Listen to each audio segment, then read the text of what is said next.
A special thank you to each of our subscribers who make this channel possible. Here's today's story. In a significant development in international relations, the Ministry of External Affairs of India has officially endorsed the upcoming summit between U.S. President Donald Trump and Russian President Vladimir Putin, scheduled to take place in Alaska on August 15, 2025. This summit is expected to play a crucial role in addressing the ongoing conflict in Ukraine and could potentially influence the tariffs that the U.S. has imposed on India. During a press briefing on August 14, Ranveer Jaiswal, the official spokesperson for the ministry, emphasized India's commitment to supporting peace efforts in Ukraine. He reiterated Prime Minister Narendra Modi's stance that it is not an era of war, highlighting India's readiness to back initiatives aimed at resolving the conflict. The summit comes in the wake of President Trump's recent remarks, where he accused India of contributing to Russia's military efforts by purchasing Russian crude oil. In an interview with CNBC, Trump expressed his dissatisfaction with India's energy purchases, linking them directly to his tariff policies. He announced a 25% increase in tariffs on Indian goods, stating, "They are buying Russian oil. They are fueling the war machine. And if they are going to do that, I am not going to be happy." This declaration has sparked a strong response from India, with the Ministry of External Affairs labeling the tariffs as extremely unfortunate.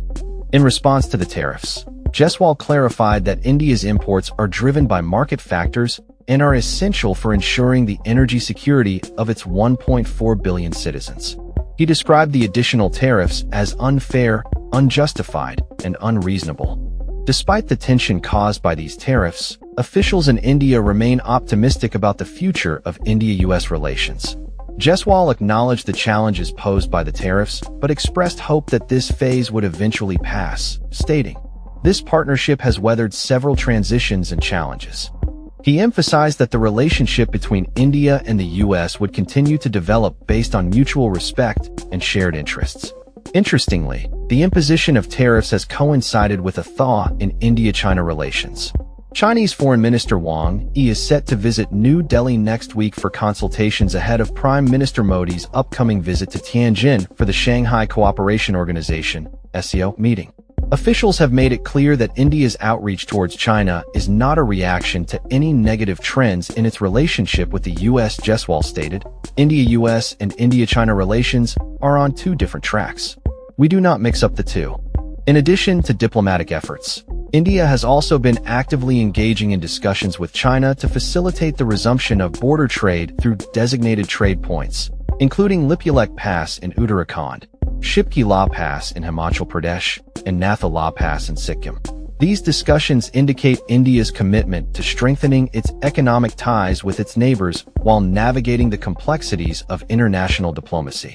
As the summit approaches, all eyes will be on the outcomes of the discussions between Trump and Putin and how these will impact global peace efforts and economic relations, particularly for India. The Indian government remains hopeful that the summit will lead to a positive resolution of the Ukraine conflict, which has far-reaching implications for global stability and security. In the meantime, India continues to assert its position in the international arena, balancing its relationships with both the U.S. and China while advocating for peace and cooperation on the global stage. That's all for this story. We upload videos every day covering many different subjects, so hit that subscribe button to stay informed. Thanks for watching.